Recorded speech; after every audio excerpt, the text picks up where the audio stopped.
I'm going to say welcome to everyone, although it's not your official welcome yet.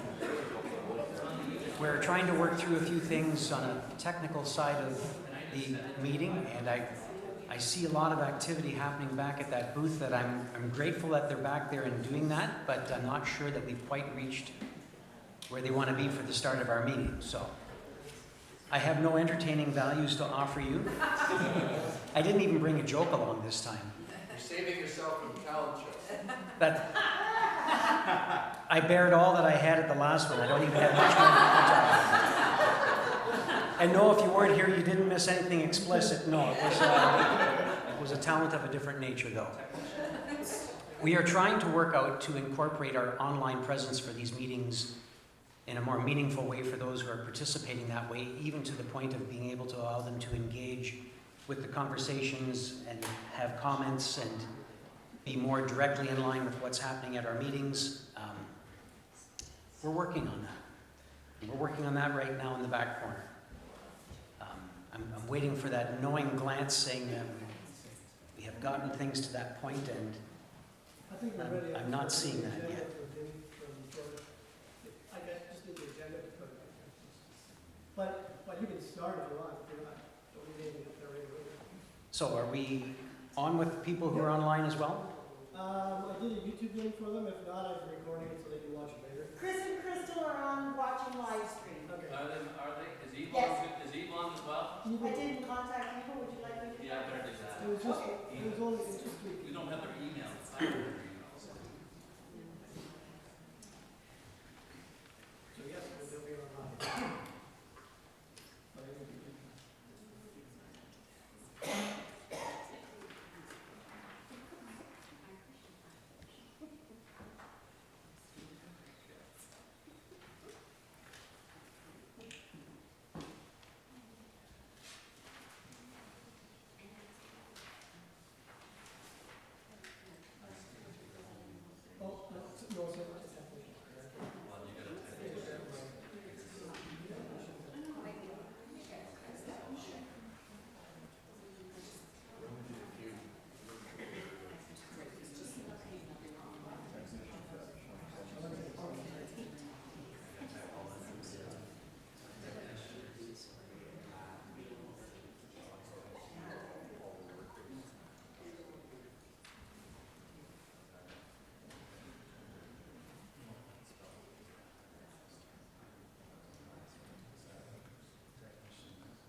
So I still don't have any knowing glances from the back end. I think you're good to go. All right. Welcome to our winter 2025 congregational meeting.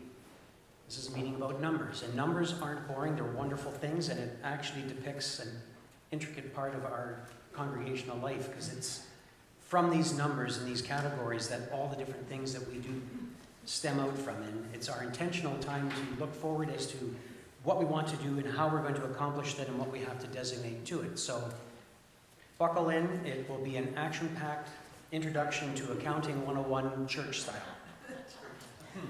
I'd like to start off like we do with a lot of our meetings with our land acknowledgement. And I will preface this that I struggle with land acknowledgements because we put a lot of effort into coming up with these statements, and then they become just that, it's a statement. I heard a comedian once describe it that, yes, I acknowledge that I stole your car, and you're my neighbor, and I'm going to keep on driving it every day, and I'm going to drive past your laneway, but every time I drive past your laneway, I'm going to acknowledge that, yes, this was your car, but I'm still using it. And I feel a little bit like that sometimes with the land acknowledgements, that we say wonderful things, but that we don't necessarily find the right ways to actually bring that into reality. So I'm going to read our land acknowledgement, and then afterwards I have Paul coming up to talk a little bit about what we're hoping to do as a congregation to go past that point. We acknowledge that we are gathering on the traditional territory of the Haudenosaunee, Mississaugan, Anishinaabe, and the Neutral peoples today. The Six Nations of the Grand River and Mississauga of the Credit First Nations. We are on Between the Lakes Treaty land of 1792. We affirm that as settlers, we have a responsibility to participate in the journey of reconciliation with Indigenous peoples. We give thanks to Creator and to those people who have stewarded this land for generations. So I'll ask Paul to come up and just give the highlights of what we're looking at. Thanks, everybody. Hello. So Marie, Kendall, Patty, and myself, we attended the MCC's Organizing for Repair sessions with Sarah Augustine. And these sessions were held over 5 months, from October to February. And there were many takeaways from these sessions as it relates to repair and reconciliation with Indigenous people. The overall goal is to promote relational solidarity by listening to the requests of the partners and following their leadership, partners being Indigenous partners, in defining and realizing what repair is actually needed. The Truth and Reconciliation Commission of Canada has called on churches to action. We feel it's necessary for Shant's Mennonite Church to engage in some form of repair by providing concrete ways to open the doors to healing with our relationship with each other. To accomplish this, we are creating a working group with Council's blessing that will make recommendations to the church on how we may begin the process of repair. This will include items like a fall book study, adult education hour, attendance for the Strawberry Thanksgiving, and possible financial giving. And of course, we don't want to do this alone, so we would like to ask for any of you who are interested to join us in this working group. Our first meeting will be on May 1st at 7 p.m. here at the church.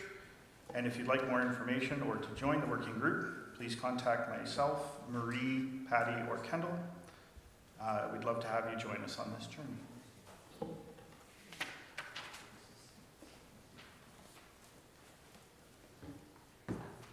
Ask that Kendall come up and lead us in a devotion to start the meeting then.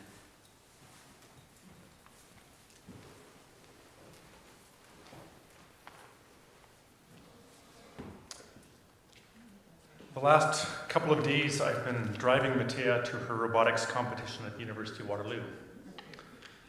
And each time on the way there, we drive by Conrad Grebel University College. And Matea leans in that direction and yearns to be back at Grebel. Tobias has a similar response to that place. The reason is that they've been part of the Ontario Mennonite Music Camp, one of their favorite times of the year. Those 2 weeks, they say that's, for Tobias especially, that's his favorite 2 weeks of the year. Music camp is a place of great community and faith building, a place where they feel they belong. And that belonging extends to the place, to Grebel. I think they have a similar response to that to both Elmira Mennonite Church and Shantz Mennonite Church, places that they feel they belong. There's a traditional formula that's sometimes used to describe the Christian life: believing, behaving, and belonging. Believing, behaving, and belonging. That is, first you believe in Jesus as your Savior, then you strive to behave like Jesus, and then you come to belong in a church. A while back, there was an article in the Canadian Mennonite by Henry Newfold where he took issue with this formula and said, really, the order of that should be reversed. First you belong, then you behave, and then you believe. I think this is worth thinking about. Belonging, behaving, believing. Perhaps this order makes sense when we're talking about any group that we become part of, like the Ontario Mennonite Music Camp, or Grapeville, or actually the robotics group that Matea is part of. First, we belong to a group, and then our behavior is affected by the group we're part of. And then we begin to believe what that group believes. What we belong to affects how we believe and how we act. I think that was how it was for the first followers of Jesus. When he called them to follow him, he didn't first ask them about their belief systems. And he didn't start their relationship with teachings. Those were significant. The teaching was a significant part of their relationship. But first was this creation of a community for them to belong to, a community for them to join into, to go on the journey together, live life with Jesus, and gradually learn what that meant. In fact, a lot of the belief happened after he had died and risen again. They were doing and learning the whole time. But I wonder if the most important thing was belonging to this group around Jesus and living life with him. At Shantz, there are all kinds of layers of belonging. I think there's a basic level of belonging for those who come and play pickleball in one of our Shantz-run time slots. Perhaps there's for other people who come and rent this space. Kids who come for VBC or Kids Club have a sense of belonging here. I think we build this up with our games nights, our women's retreat, talent show, and even rentals are part of this. And of course, worship. All of these things contribute to the sense of belonging that is so important in our Christian lives. So today, as we enter this time of meeting together, this is a different sense of belonging to be part of meeting together and talking about the finances and the nitty-gritty of what it is to be church. But I want to encourage us to continue to prioritize belonging in this place and in this congregation, and belonging to Jesus as we walk this journey together of following Jesus. Let's pray. God of life, we thank you that in our work as well as in our worship we gather in your presence. We are grateful that we can belong in this community, but even more that we can find belonging with you, our Good Shepherd. Come among us and guide us as we meet together. May our love for you center us in all that we say and do. And our uncertainties give us direction, our differences give us understanding, in our reporting, give us honesty. In our planning, give us boldness. And in our deciding, give us graciousness. Bless this time as your Spirit blows and flows among us. Amen.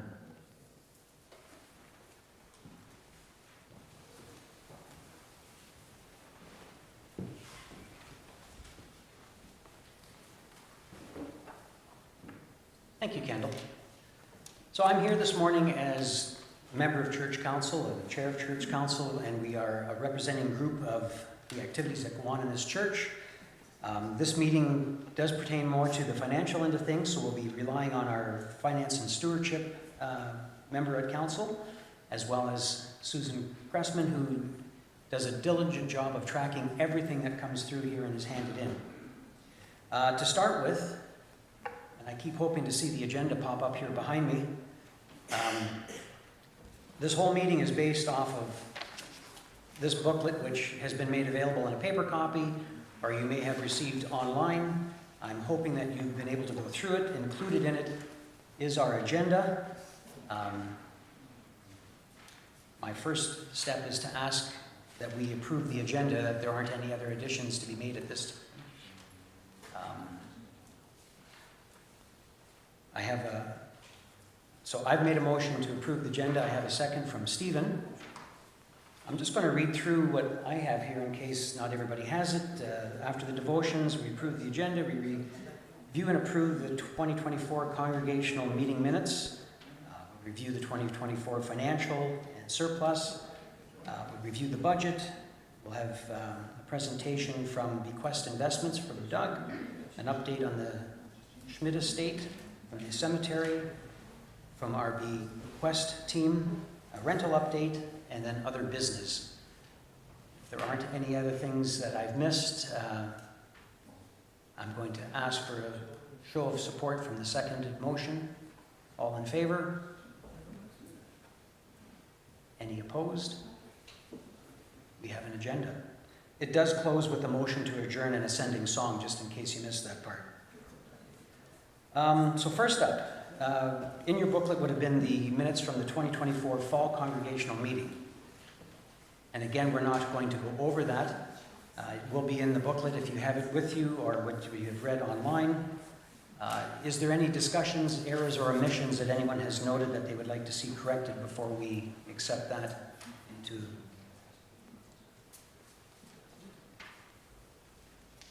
I'm not seeing anything come up, so anyone wish to move to accept the fall minutes? Terry has moved to accept that. Anyone to second that? Katie has seconded. Any other discussion with regards to the fall minutes? Seeing none, those in favor of accepting the fall minutes? Any opposed? Showing none opposed, we will accept the fall congregational minutes. Now we get into the good stuff.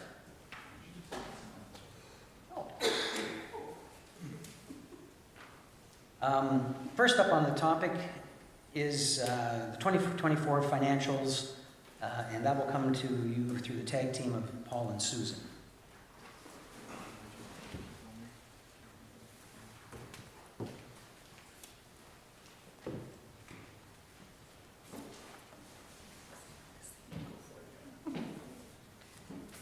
Good afternoon. Again, I want to express my thanks for placing your trust in me to handle your finances.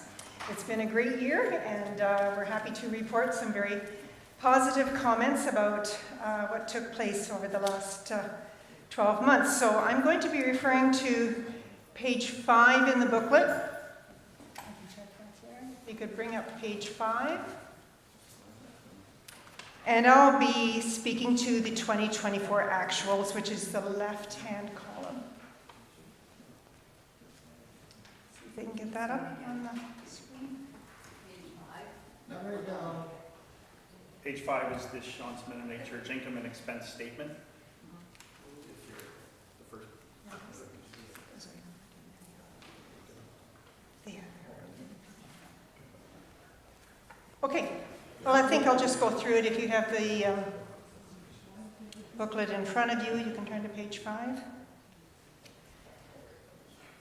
So looking at receipts for the year, tithes and offerings just came in a little under budget, but we had such a good report on rental income that the overall total income for the year is higher by $38,000 over the budget, so that is excellent. I just wanted to talk a little bit about rental income.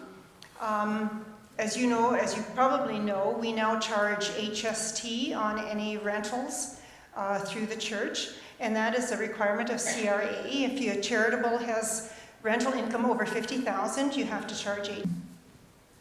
Does the rental income include the insurance and the supervision? Sorry, what was the first thing you said? The rental income. Yes. Does that include the insurance payment and the cost of the supervision? The rental income includes, It doesn't include insurance. it doesn't include insurance, that's a separate line, that's a wash. The rental income, the supervision, no, I don't think it includes that either. No, yes it does. Let me rethink it. Yes it does. Yes, it includes supervision. And then, so then it's included in that line with rental income. And then it goes out, as I'd mentioned before, that 6,344 is what was paid out of that 95,396. That's right, yeah. So rental income is whatever we've billed to the people that are renting, including HST in that number. Or sorry, the HST rebate is in that number.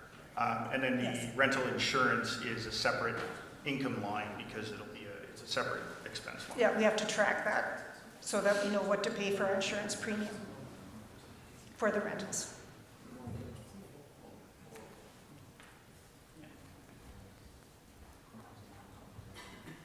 Any other questions? That's good. Thank you. All right, if there's no more questions, I do also want to say thank you to Susan because she does a lot of work.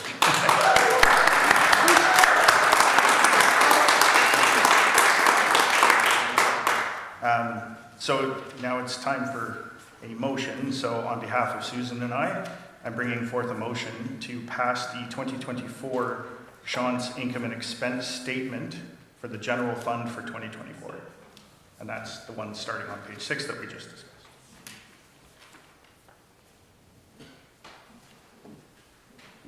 Thank you, Paul and Susan. So having a motion on the floor, is there anyone that wishes to second that motion? Janice Beam. Any other discussion before we look for a show of support? It's a lot to take in. There's a lot of intricacies that go through all the line items and tracking everything in the proper way. And I appreciate the questions coming from the floor because it helps us to also understand and make sure that we're looking at things in the right way. So the rental income is the sum total of all the rent. The expenses are paid out of that. It helps to bring these things into perspective for us. So if there aren't any other further questions, all those in favor of the motion to support this report, raise your hand. Any that are opposed? I see none. So we have accepted that report. Carrying on with this tag team, we'll go through. Right. So as part of our accountability, we have an outside auditor that reviews it. So in your booklet, you will find a draft copy of our audited report.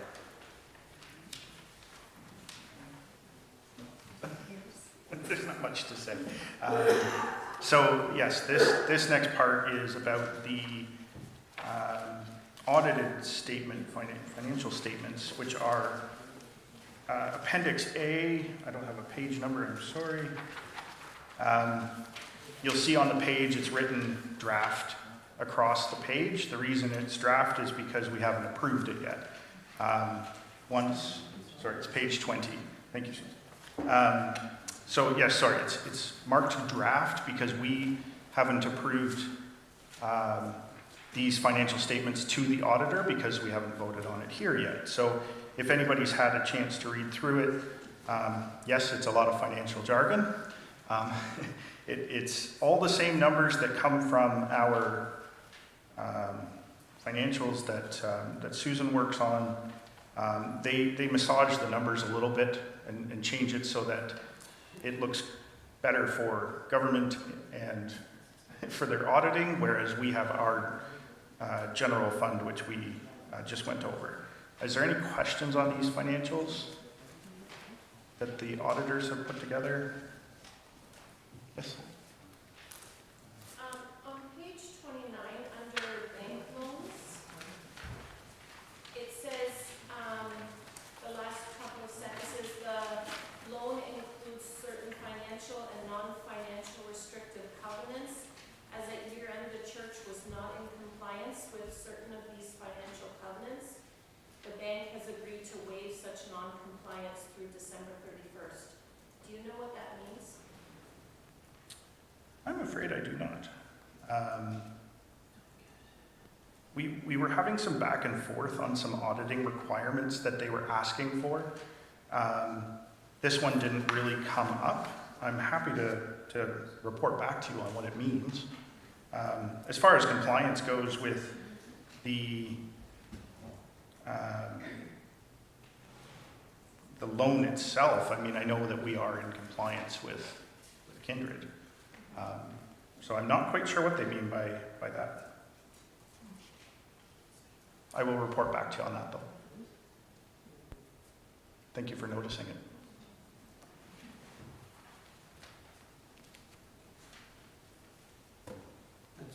Mhm.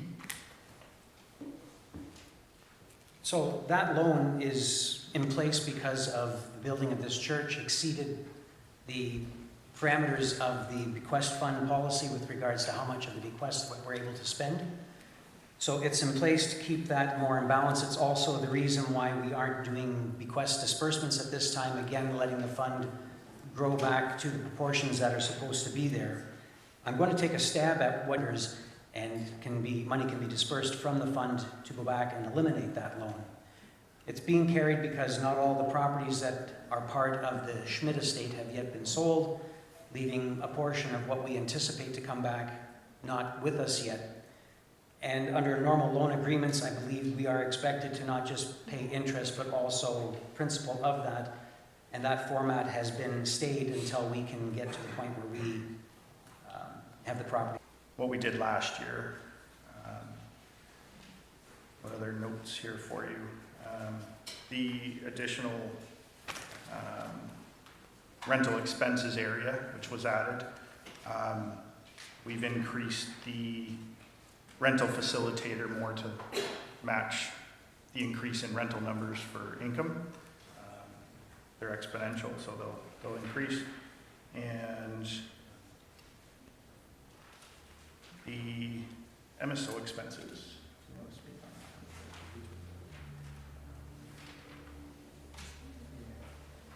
Put that into a fund.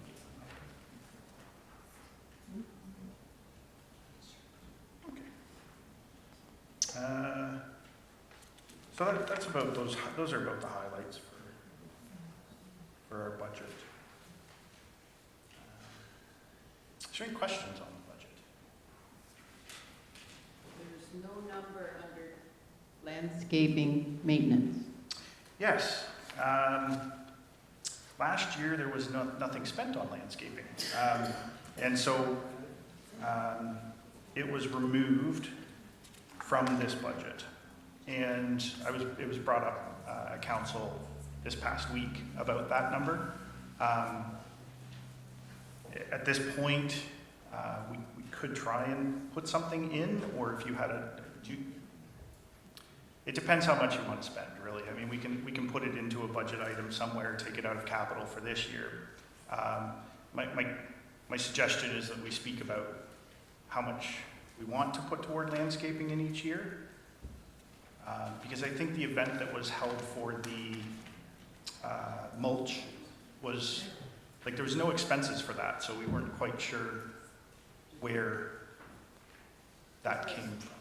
Small amount. The trees were under warranty replaced, so we didn't have that expense, and then we got the mulch for free. But there are trees that are dead that need replacing, whether it's down the road, whether it's this budget or next budget. Yeah, that's a project that somebody has to carry on. Just keeping an eye on our trees outside. Okay. And that can fall under a capital expense as well, because it's a long-term held, it's an asset of the property, right? So.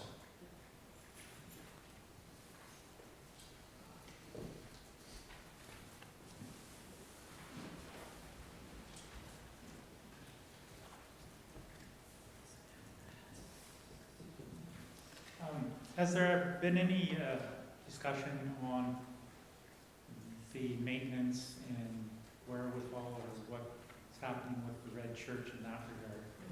And any expectations on maintenance there? I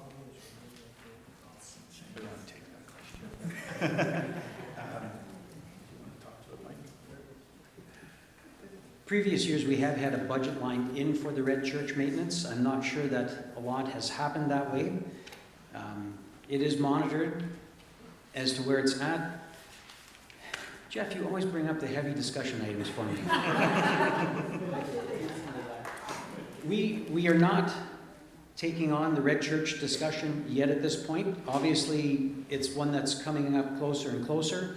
As we built this church, it was my goal that we would have a period of 5 years to grow into who we are in this building and become who we are as a congregation here.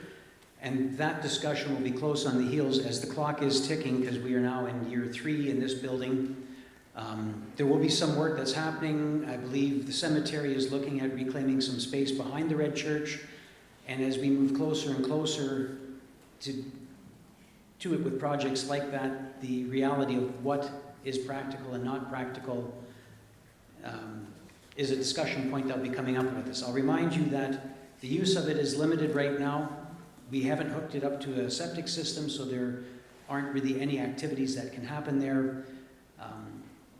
In order to do work like that, we would need to draw more probably from the bequest fund and to complete what was supposed to be part of the building project to keep that church or that building viable by attaching it to this septic system. And now with the amount of activity that we have going on in this building, the septic system that we put in, which is designed to be expanded, would have to be expanded because we are utilizing all of our capacity just for this building and wouldn't be able to share any of that capacity to have anything function in that church. So this is just something for you to go home and think about, that next year or possibly the year after, but not much beyond that, this will be something that we will have to tackle as a congregation of what's possible and what we want to see happen with that building.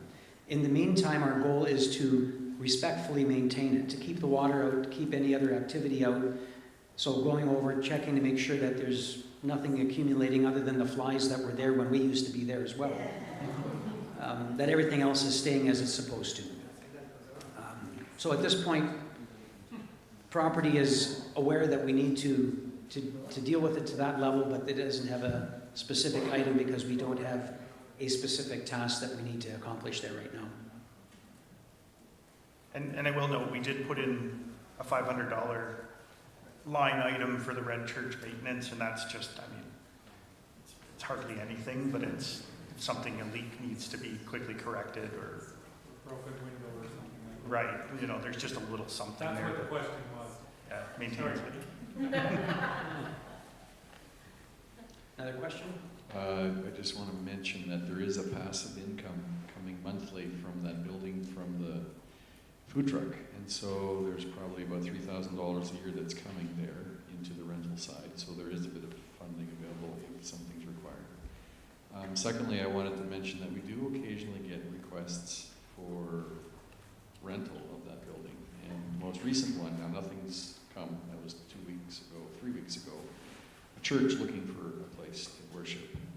And so I said, well, nothing can happen for probably 2 years, but would you consider worshiping with us? And so there was a long discussion with this woman who's researching for a group, and then there's been no follow-up. And so my point only is that there occasionally is interest in that red building. So once we get to the point of having a conversation, we should consider that there may be a place for that to be used.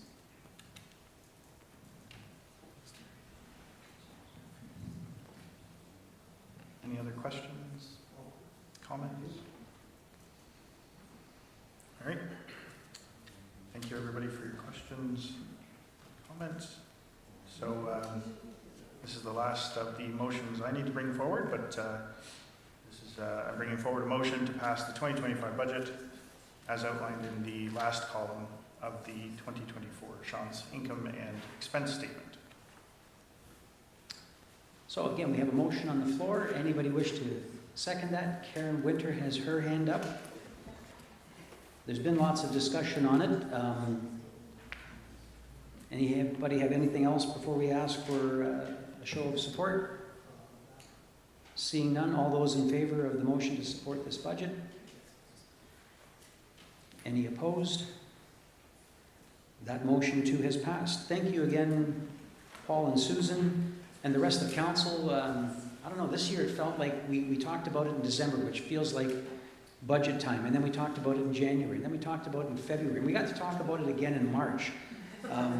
There's a lot of work that goes into, from the various ministries and organizations, landscaping efforts and things like that. So we appreciate you bringing your feedback, putting in your thoughts, because it's the only way we can put an estimate in as to what we're going to need for the upcoming year, is if all those who are involved with activities at our church project what they think they're going to need in funding to make that happen for this year. So thanks to everybody for participating in the process and bringing us to today. Before you sit down.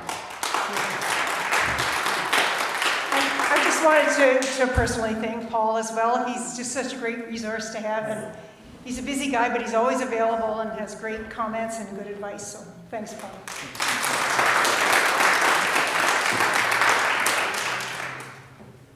I was hoping to catch you before you sat down, but I had one question that didn't really fit in anywhere. Back in the years when I was treasurer, it was always important that we carried a healthy balance in January to get us through the summer drought when givings were down. And now that most people are giving on a monthly basis and we don't have that situation, is it really necessary, I guess, to be carrying as large an amount as we are in the general fund? Like even with that 12,000 put into capital, we got 127,000 sitting there. Should we be looking at paying something down on the mortgage out of a portion of that?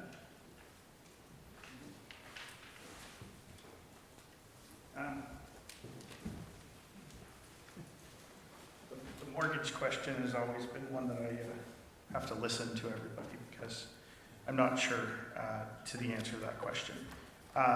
It's definitely something we can look at. I have looked at those numbers and I have seen that the numbers are higher for the balance, but there are some accounts, like if you look at the total number of the other funds, if you will, on the, mine's in gray, but it's orange, I think, in your book. But I'm looking at the audited statement, because there they break it down as a general fund separately. the audited statements are different than what our balances are. So but the general fund is the right amount, isn't it? the general fund, our balance at the bank, well, Susan, you know this one better than I do. The general savings account has 167,000 in it. Yeah, they're saying 139 of that is general fund. Yeah, that's at the time of this printing. But as long as we're maintaining balances within the funds that we're publishing that have balances, and then, keeping track of expenses, we could look at putting some money into the mortgage if that's where we wanted it to go. It's a possibility. I can bring that up at council. Do you want a motion here, or whether it's something for council to discuss? I think as much as I'd love to have a motion at this moment, I'm not confident in what that number should be. And that's going to take some calculation to go back and say, okay, we've got certain amounts sitting in funds, we have certain amounts we're going to need to put out between now and the summer and see how much is left. Fair enough. So, but I will make that a council item.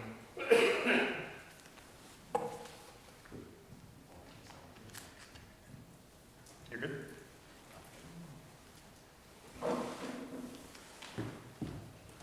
Doug, you're the next one up for us. 2024 Bequest Investment Financials by Doug Wagner.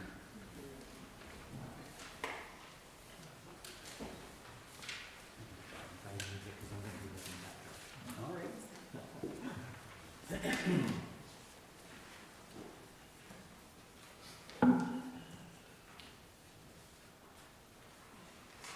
Can you bring up the bequest statement?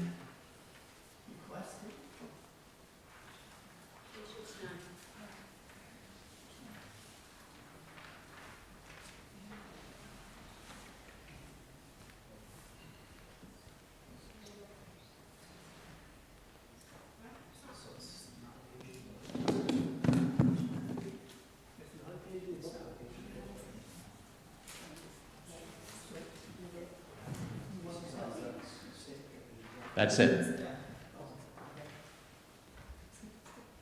Okay, if you just scroll down a little bit, there. You can see it was a good year. We did have a positive return on our investments this year, $185,000. one change that we made. If you recall, last year's meeting, we said we were going to eliminate the requirement for our committee to keep money with Abundance Canada because the returns we were getting there were like 1.2, something like that %. So that has been done. We now brought those monies in with the rest, and currently most of it came in is at the credit union. We're getting like 4+% on it, and when we get some more funds in, obviously we'll be adding to some of our other investments that pay a higher return. But that's the reason for the higher balance in the credit union, what we had been carrying in the past.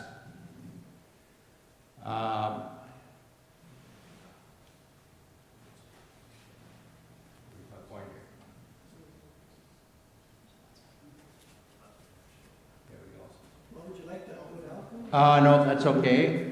Leave it there for a minute. This mortgage, $200,000. It's all that's been sitting on there for quite a while. It's been accumulating interest. I get a statement every month that shows what our interest is, but it's just been accumulating. We haven't been getting it in cash. So our statement that we have now for that mortgage is showing close to $400,000, but since the mortgage was in arrears, we don't know whether we'll ever see that interest or not. We don't even know at this point whether we'll see all the principal, but we've just been carrying it on our balance sheet at the $200,000, which was the original principal. Just within the last few months, there's been a little activity there in that this is on a building down in Lucan that was built originally to be a retirement home, and then they found that there wasn't enough demand, I guess it was, in that area for it. They couldn't get it fully occupied, and so the building had been struggling ever since the get-go. They then got some support from the government for using it for people with autism. Even with that, they were still not able to pay us anything, any interest on our mortgage, let alone pay any principal back. So they've just been limping along for, I don't know how many years it is now. And last November, they actually got their funding cut off for the autism. So those people have been moved out. So Marshall's there, who manages this mortgage on behalf of all the investors that have put money into it, are now taking steps to foreclose on it and put the building up for sale and see what we can get out of it. So this is finally going to come to a head, and we're going to realize something out of that. It remains to be seen how much, but hopefully by next year this is cleared up.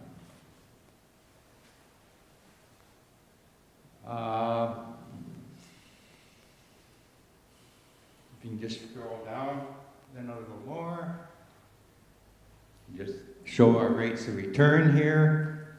Serona Fund 1 is still not doing well. That's been the history of it, unfortunately. But we can't take our money out of it. We just, as they liquidate things within the fund, periodically, 3 or 4 times a year, we get some money back. So we are down now to 300 and some thousand, I believe, US dollars in that fund. Fund 2, they don't give us what the annual rate of return is,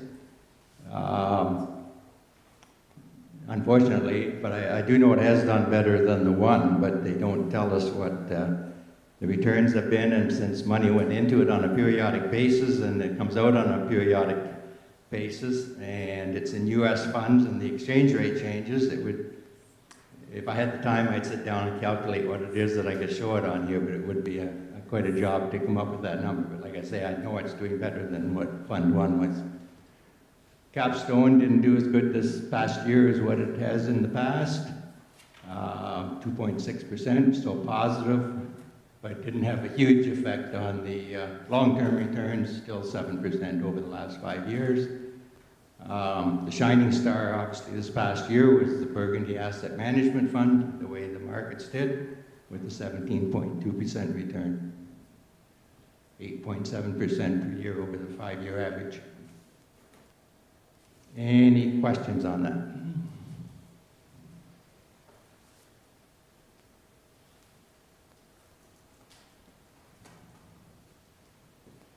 If not, I guess I can make a motion to accept the bequest statement as presented. So we have a motion by Doug to accept the investment statements. Anyone wish to second that motion? We have a hand up from Jan Hunsberger. All those in favor of supporting that motion? Any opposed? That too has been carried. Thank you, Doug. So next up is still Doug with an update on the estate.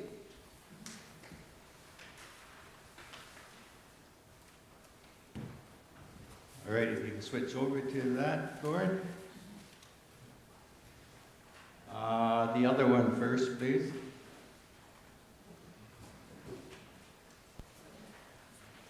I think it's called trunk sewer.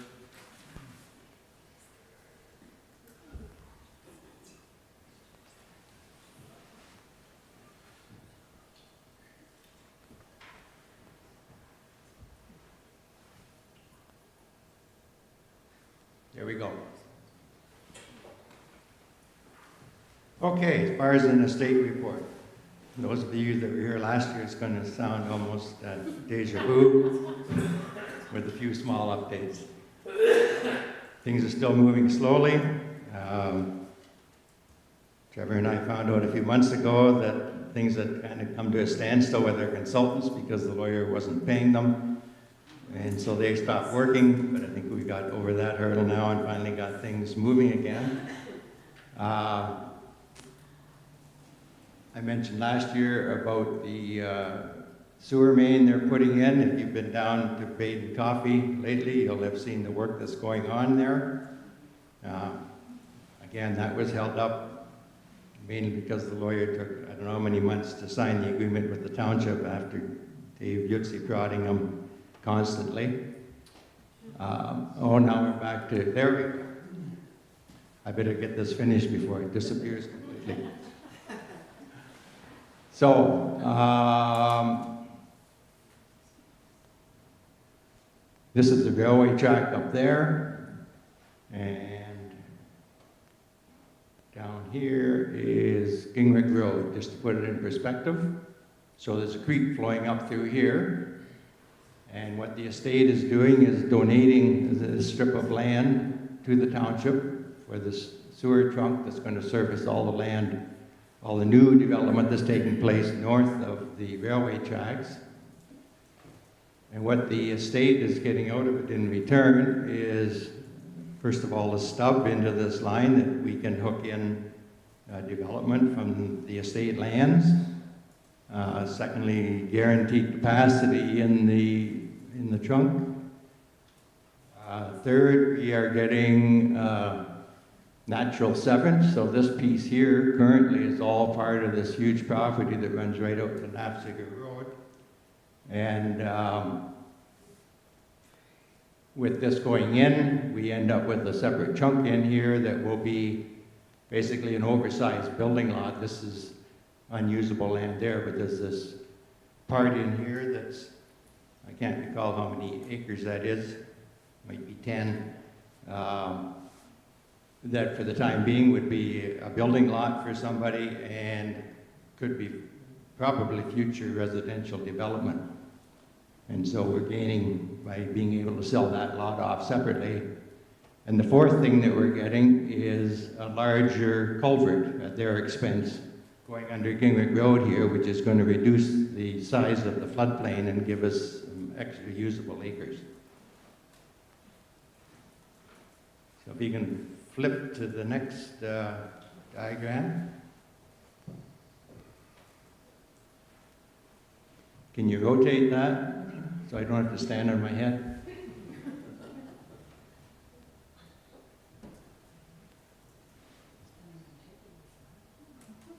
There we go. Okay, again, this is Gingrich Road. Baden Coffee is in here somewhere. That's the CN line. So when the severance is done, after the sewer's in, and they need to survey this, over here, this line here, they'll have to survey that and deed it over, and we then end up with basically 5 properties. These 2 are light industrial. The only thing that's holding up the sale of those right now is we had to do a archaeological study, and then we had to do the next phase of it because they found some arrowheads or something in there. And we're just waiting for the ministry to come back with their report and hopefully approval of that report without having to do any further archaeological work. Once we have that, these 2 here would be ready to put on the market. I talked about reclaiming some floodplain. It shows on here. These are the portions of land that is going to get reclaimed from floodplain and be usable because of the larger culverts. And I think that amounts to 5 or 6 acres probably in total, which adds substantially to the value of the properties. This is our crown jewel that we're working to get to a draft plan approval for a full residential subdivision. That's the parcel I talked about that we're going to end up with the severance once this is done.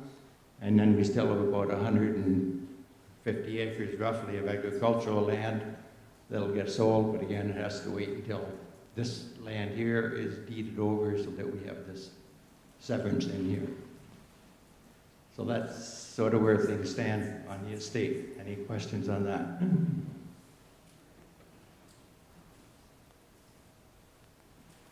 And I got your mic.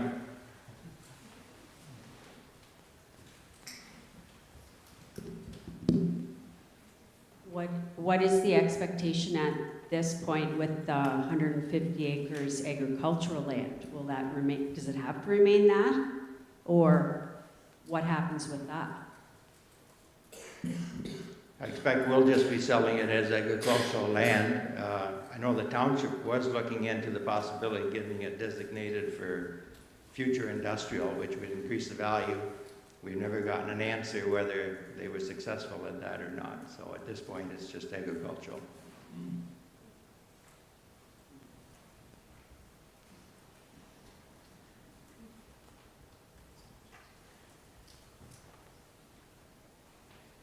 Guess there's no motion required. There is no motion required for this one, just lots of emotion.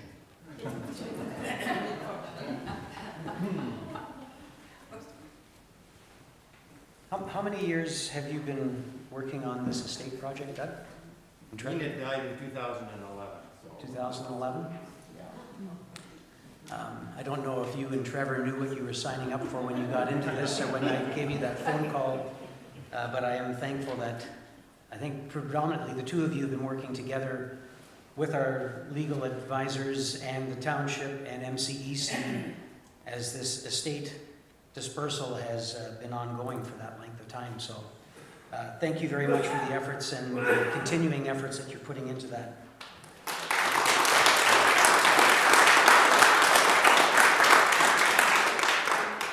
Mr. Paul Snyder, would you have an update about the cemetery? I think so.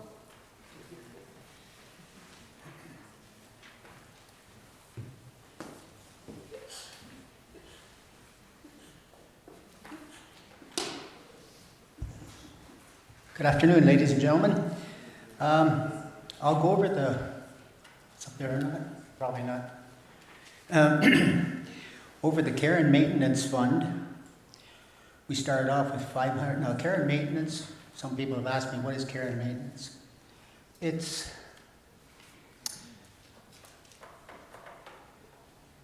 I guess it's money that's put in an account for the government. For every $1,000 that we sell, like plot costs us $1,000, 400 goes into the care and maintenance, 600 goes into our general account. That $400 is for the government in case Sean's church disbands or whatever. They have that money.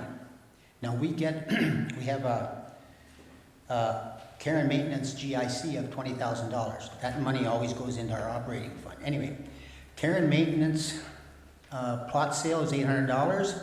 The monument fund is $400. That means that every monument that goes into the cemetery, they have to pay $200.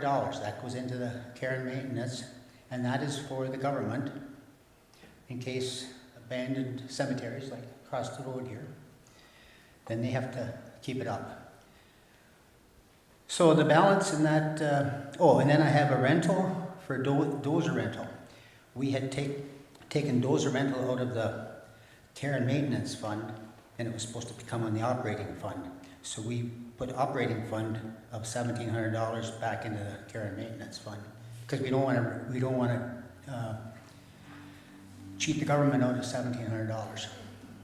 Now, for the operating fund, we have the operating interest, we have donations, plot sales of $600, care and maintenance GIC, and operating, and that's the money that we get from our GICs. There's $27,000 in the operating, and there's $20,000 in care and maintenance. We get that money into our operating fund.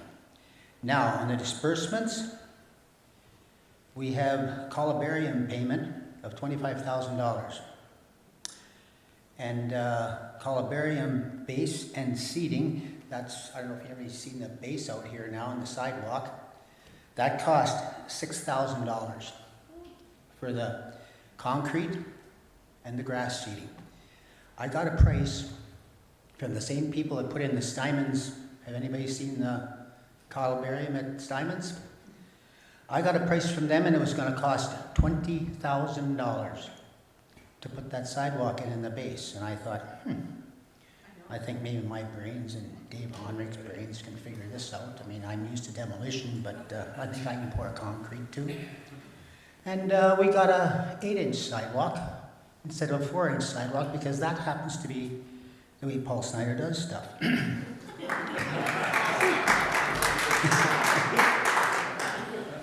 Now, getting back to the bottom cemetery seating and grading, I heard somebody say something about landscaping payments or buying. Anyway, the cemetery paid for that, and that was $3,000. I don't know if all you noticed that that old ugly ditch is gone, and it kind of looks not too bad. In fact, 2 people come to me and said, I didn't think you were going to any grass seed there last fall, Paul, but I prayed to God, and we put holy water on, and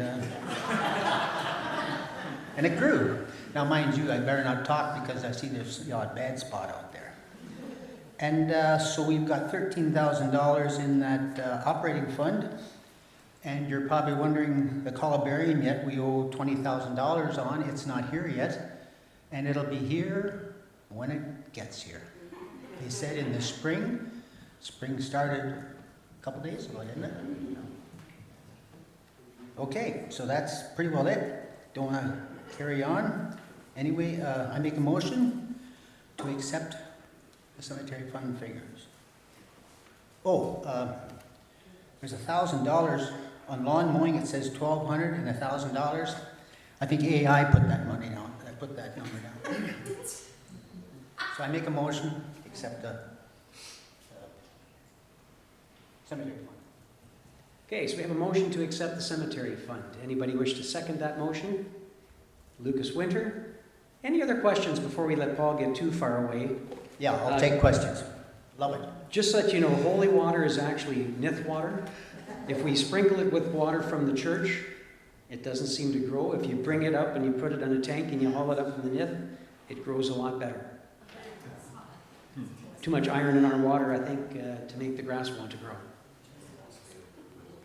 Seeing no other questions coming up, all those in favor of supporting the motion? Any opposed? I see none opposed, so that has passed. Thank you. I'd like to make a little motion here to, maybe we should plant the water on the east side and the west side of this church. I see weeds are growing there, so if somebody wants a job, they can plant the grass there because all Jeff is mowing is weeds. Thank you.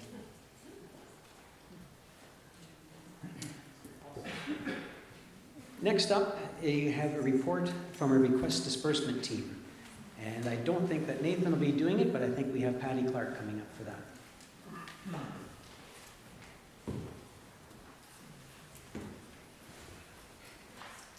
Hi. So Joanna wrote this report, and the whole team has seen it. And all of the items on here were also seen by Mission Service and Outreach groups. So there's $50,000 comes in for internal projects, and internal includes, on this group, Hidden Acres, Shirati. So they're close relationship projects. And $28,000 of the $50,000 that was allocated is in this budget here now. So there are 4 projects. One of them was $5,000 for Hidden Acres. This is all in your report. $5,000 for our work day at Hidden Acres and other things around the camp there that it's building materials for the day that people are working there and other things that come up on that. That's the first one, $5,000. $15,000 for the Shirati projects that are connected to that endeavor. So, and we've seen all of these other years. So that is, let me think here. It's the in Tanzania, of course, the Shirati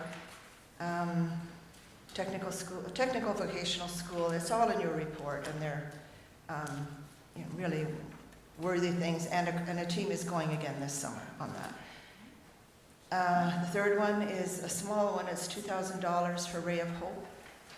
They had a refrigerator freezer combo unit, a large unit, walk-in fridge, that quit in January. They lost food, they lost the freezer fridge. So the capital cost, the fridge, that was looked after. And this $2,000 is for replacing condiments and their emergency food supply there. That's $2,000, and then $8,000 to go into the Faith Formation Bursary Fund, which we have talked about recently. As I think you know, so that's through Mission Service and Outreach, and also a joint committee that really looks at this project, and they've made a few changes on that, which are all in the report here. So that's an $8,000. So then you add the 8 and 2 and 5 and 15, we come up to $28,000. Anyone have any questions? There's a fair bit of detail in this report that Joanna has put together, and we've all seen, and Mission Service and Outreach, all came through that as well. So while you're thinking, if you have any questions, just a reminder of how this whole process works. Each year, out of the bequest, $50,000 of what would be coming in of the earnings off of our bequest investments is earmarked to come to Shantz Mennonite Church internal projects. It allows our church to carry on longer relationships with organizations like the Diocese in Tanzania, Hidden Acres, Ray of Hope, the Kanjikam. So any amount that's dispersed out of that $50,000 that's greater than $1,000 needs to be approved at a congregational meeting. Thank you all for coming. So these amounts are all in excess of the $1,000. So if an organization were to come and approach, even if it was like Hidden Acres, and said, we have this little thing that we would like and we need $600 for it, those our bequest earnings disbursement team can process on their own if it meets their criteria. But anything greater than 1,000 comes here with a synopsis to give you the chance to read up about it, and seeking your approval so that we as a congregation know where these amounts are going.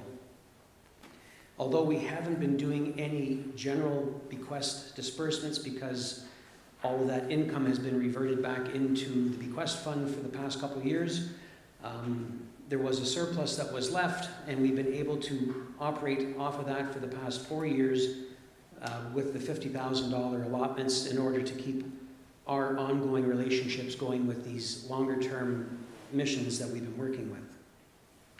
So now that I've rambled for a couple minutes, if anyone has any questions after you've glanced at the reports there and have anything you want to ask before we put a motion forward. Stephen? Oh, you got it. I'm looking at page 11 in the big copy book. My question is just about the $15,000 for KMT Diocese and Shirati. It's $15,000, and it just seems to be here's $15,000, and I don't mean that in an ignorant way. I mean, I see that it could be used for, it just doesn't divide up what that money is specifically towards, as in it's $1,000 for travel. It is, etc. So it seems like it's a flow chart or a flowing stick, and I know the people who are in charge of it will make sure it's just in the setup of this. It seems that it's well, it could be $2,000 to build, or it could be $10,000 to build, and it's just hard to. I see the importance of the $15,000. I would just like to see a little bit more of this is a specific amount towards that. This is a specific amount towards that. Good, thanks, Stephen.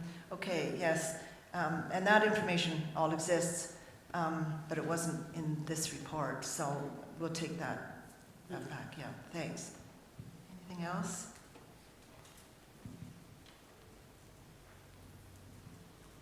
This is just a little something, I'm trying not to be too picky, but the total of the 4 is 30,000, not 28. Really? Okay. 15 and 5 is 20. 8. You're right. I don't know. I'm delivering this, and I should have seen that. This is the way it came through. I'm wondering if the Ray of Hope one came in later. That's kind of what I'm thinking. Yeah, I never even added it up. Joanna, and we all saw it, so it's not just any one person. Thanks. So it is 30,000, isn't it? Yeah. But there is more of it, you know. We're not up to the top of it, but good. Yeah, never added it up. Thanks, Katie. Anyone else? I'm sure that what happened is the Ray of Hope one. That fridge failure was in January, but then they had to replace it, and by the time this came back to be funded, then I didn't get onto this.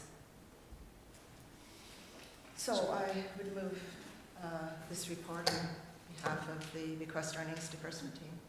With the corrected amount. With the corrected amount of $30,000, yes. All right, so with that motion from Patty, do we have a seconder of that motion? I'll take Paul Schatz as the seconder. All those in favor of supporting the motion? Any opposed? That motion is carried. Thank you, Patty, and your team. A little update on that team. We have terms of office for all positions on our slate of officers.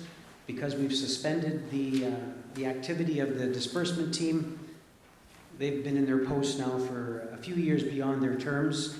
We appreciate them carrying on so that when we do get back to a point where we are doing bequest disbursements, that we'll have people there that are still familiar with the process, because there's a lot involved in making that part of that project happen. Thank you to your team.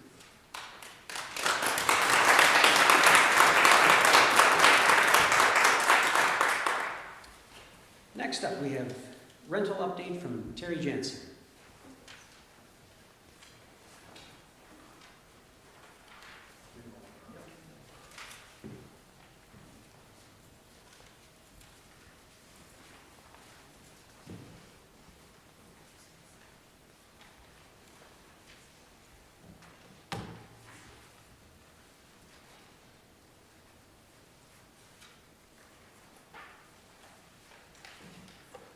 Thank you. I'm privileged to share this with you. In the past year, we have hosted, next slide please, we have hosted the following groups. Our Lady of Mount Carmel School volleyball practices, only a few, they used to be more regular, but they've tried for tournaments and we're so busy now that they don't give me enough time to give them space, so it's unfortunate. MEDA, annual meeting and banquet, Waterloo Region Church League volleyball games. That's the 3rd year in a row we've been doing that, I believe. 2 homeschool groups are now using our facility. One's from Kitchener and the other one's from the New Hamburg area. And New Hamburg group has gone from just using a couple of classrooms downstairs to using all of them plus the multi-purpose room. So they're very excited, and they're also having some family meetings, and I believe they're planning on having a kind of a graduation event for next year as they build their funds and build their group. So it's very exciting, and they really seem to be enjoying our facility. Waterloo Region Teachers Choir concerts, AMBS Pastors Reunion, Let's Tree Wilmot meeting. They had 220 people here listening to some gentleman from the US talk about how to get trees back into the community. It was very well attended, and I believe they'll be doing that again. Of course, family gatherings, birthday parties, company meetings, family sports nights, weddings, rehearsal dinners, receptions, engagement dinners, baby showers, wedding showers, community volleyball, which is not a rental, that's run by Henry. Community pickleball, also not a rental, and you've seen the money that comes in for charities from that. That's an amazing program. It's a lot of fun to be a part of that, and it brings a real neat group of people to our facility. They're like a big group of friends. I mean, there's conversation happening all the time. There's joking. There's support for each other as they make plays. It's just really cool to be part of that.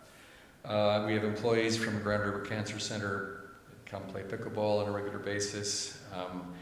There are folks who have graduated from the beginner pickleball on Wednesday nights, and well, where else can we play? Well, we have pay-to-play spots. You can come and rent some space, and so that's been happening. Several companies are doing employee pickleball, so they pay and their employees come and play here. The Slate Church has some people that come play here several times a year. Grand River Friendship Society is the group that rented our facility over Christmas.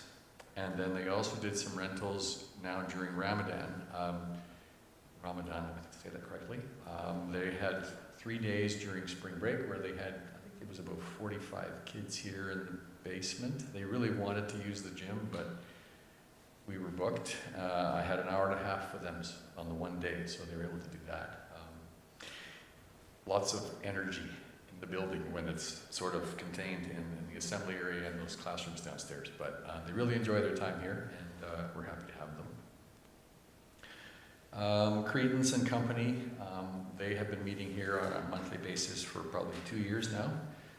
And then I mentioned the passive income from the red brick building, and that's the Serial Griller food truck that rents space. And so starting now as it gets into this cooking season, they'll be paying a little extra because they have their fridge and then the truck plugged in as well. But they have a fridge and a freezer, sorry, 2 freezers in the old kitchen. They're not doing any water stuff because that's all turned off. And very occasionally they'll rent our kitchen to do some utensil cleaning and that kind of stuff. Wilmot Center Church Floor Hockey, that's a new group that was just here 2 weeks ago. Trinity Mennonite Youth Group Volleyball, New Hamburg Conservative Mennonite Church Volleyball, Conrad Grable College Staff Retreat, Gathering Youth Group are here on a weekly basis when their MYF program's running, Wednesday nights. Trinity Mennonite Youth Group Games Nights, it's different from their volleyball, they do some other stuff as well. And I understand there's an election, if it hasn't been called today, it's about to be, and Elections Canada wants to rent our space for the election day. They would have liked it for the advance polls, but they need them Sunday mornings for advance polls, and I said, I'm sorry.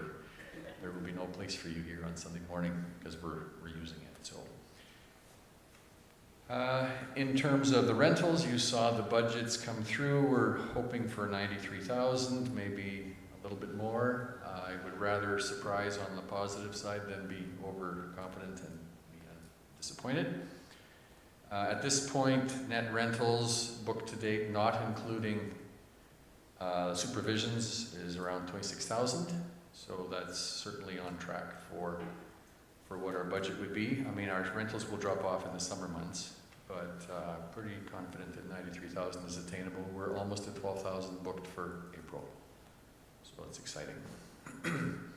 This is a sample availability calendar that we send out through our pickleball mass emails. I think we're approaching 500 names on the mass email list for pickleball.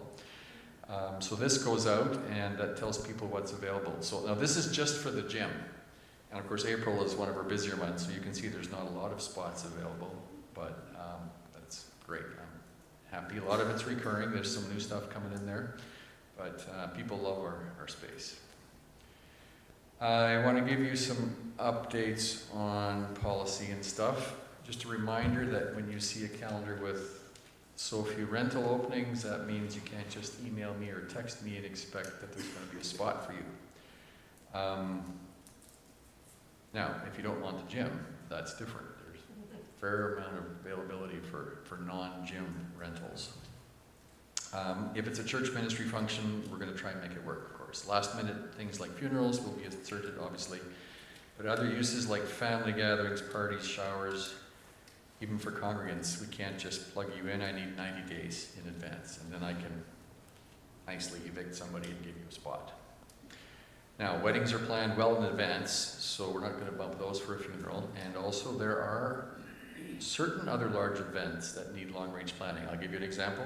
Hondrick family is hosting a huge family gathering in May, and it's involving people from across North America. So on that Saturday, we won't be able to have a funeral because they get people coming. But otherwise, we're trying to be common sense operated with that. Now, if you're a Chance ministry group, please don't wait until a week or two before you want the space and then call and say, oh, I need the gym for this day. It's really hard for me to ask somebody to leave on that short notice, especially if it's somebody that's planned a birthday party for a 4-year-old. And they've been at this for 3 months and they've got everything booked, and then I say, oh, sorry, it's a church event. I will work with you as best I can, but give me a little bit of lead time so that I can do that. Now, if it's a recurring event and they're coming every Sunday or they're coming every Friday, it's a little easier because they are trying to be, what's the word I'm looking for? They want to work with us. Like, they don't want to lose their spot, so they'll be amenable to us coming in there occasionally, but I would prefer not to have to do that very often. Now, this is another little thing. It's not a big deal, but it's happened once or twice. Congregants are also expected to follow all the requirements that any other renter would. So this includes getting your deposit in and getting your signed contract well before the event date. I shouldn't have to be chasing you the day of the date to get a signature, because it wouldn't work anywhere else. So we don't want that to work here either. Our rental pricing is a la carte, or from the menu. So I'll sometimes need to remind guests that while the extra space that they want to use is available, it wasn't part of the discussion and it wasn't part of the price. We can easily add it, but and that works well.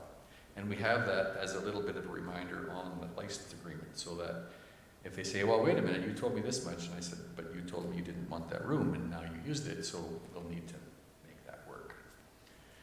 Another small thing is we rent at specific times, and so I will try and let you in 10 minutes before. Now, if there's nobody before, like, and there's lots of room, I can be a little more gracious about it, but if someone else is renting till 2 o'clock, your rental starts at 2. And I'll let you in 10 to 2, and then we sort of let them leave, and then if you come, then you need to be done by the time your program is done as well, because I have maybe somebody else coming in after that.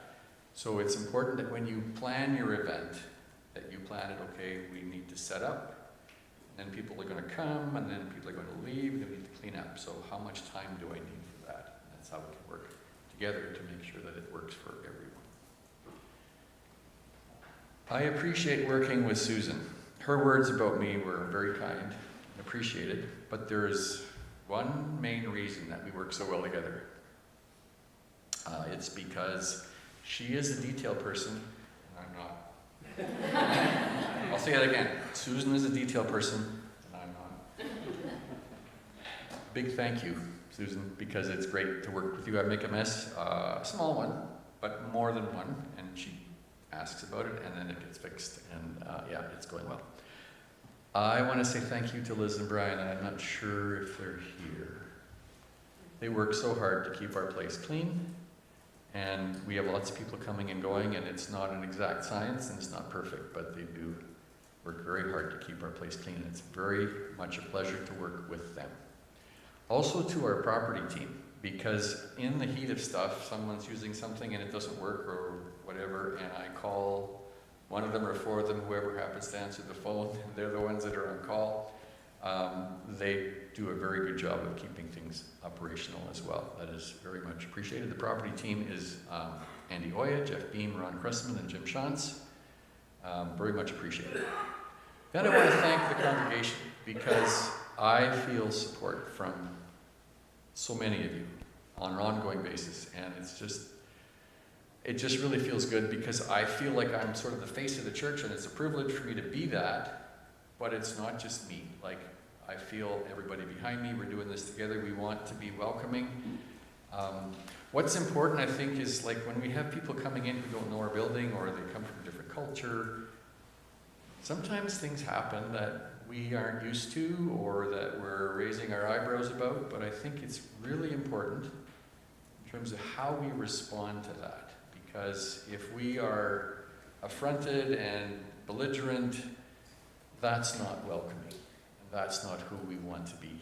And I'm not saying we have been that. I'm just saying we need to all be aware, me especially, because I'm in the middle of it.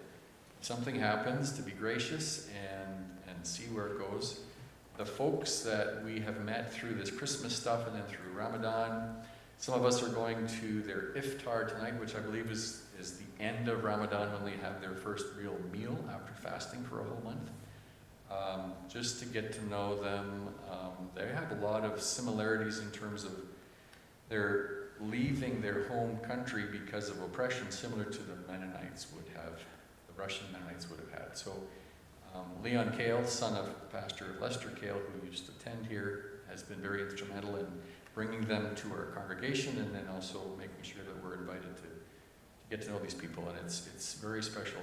It's really quite amazing, and I'm interested to see where God can bring all of this, where we're going to end up with that. Someone told Henry Winter a while ago that they supposed that our church strives not to be a community center, but the center of the community. And I just love that. Because that's really what we are. It's not just, we come and go because that's where we play pickleball, but it's a church. And I think people come here who have never been in a church before, they don't know it like it's church. And they realize, you know what, it's just people, and they're friendly, and it's really cool. And again, we're shining a light in our community, and I think that is very, very special. I've lost track of how many times I've heard a compliment from a guest about how well-planned or beautiful or functional our building is. This is like home. I've heard that 4 or 5 times. Thanks be to God. Thanks be to all of you for taking the time, having all the meetings, the building teams, the planning meetings, to come up with a plan that works. It's just so great. I continue to be honored to be one of the faces of our congregation dealing with guests. I humbly thank you for this opportunity. Thanks.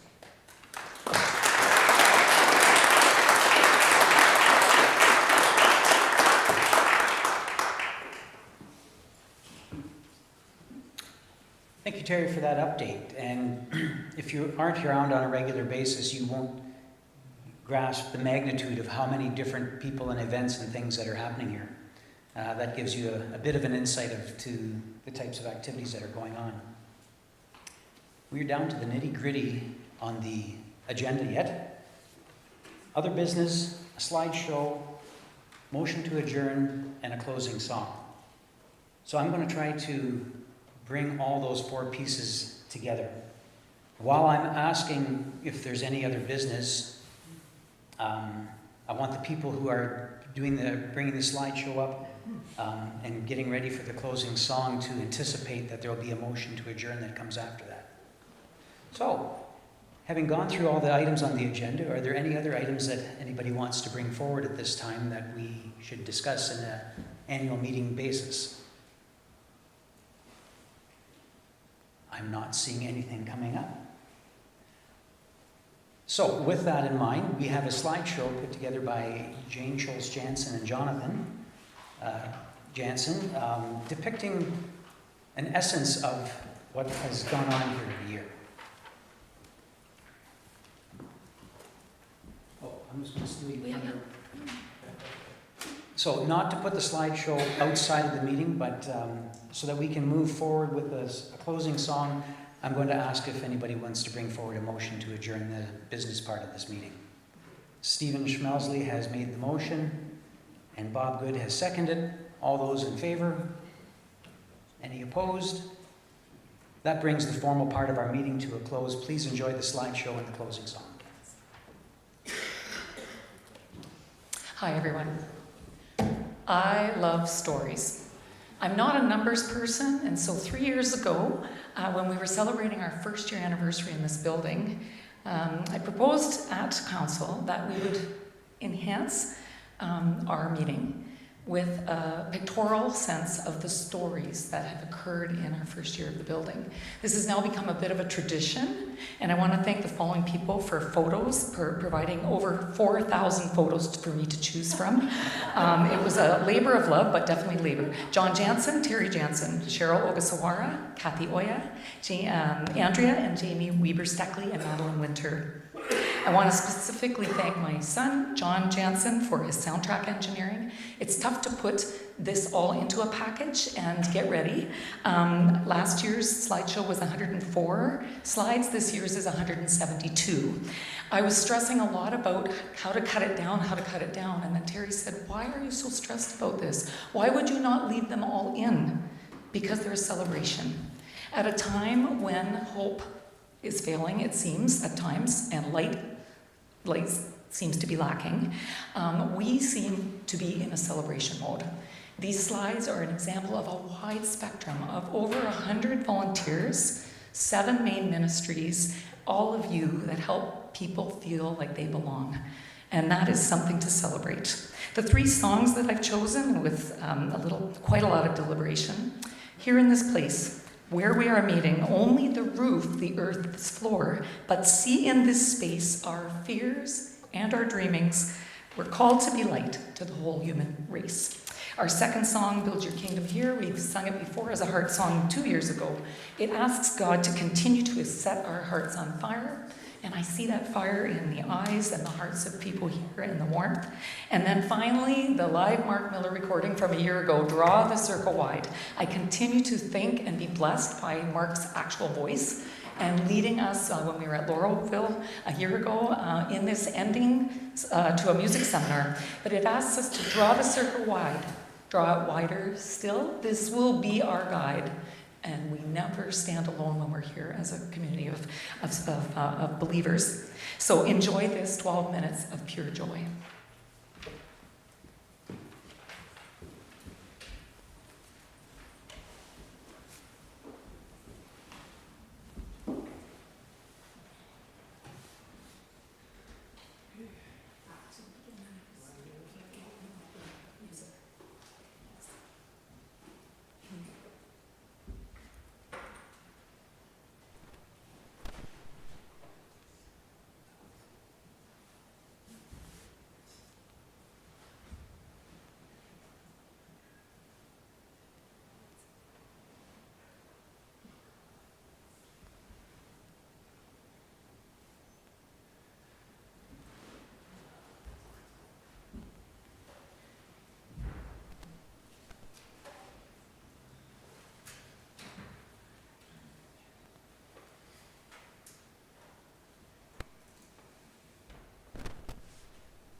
Do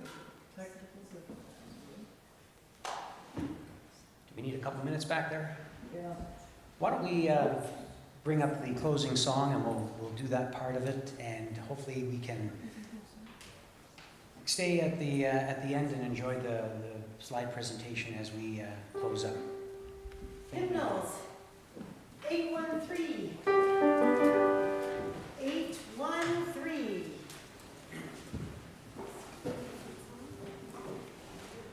813, 813.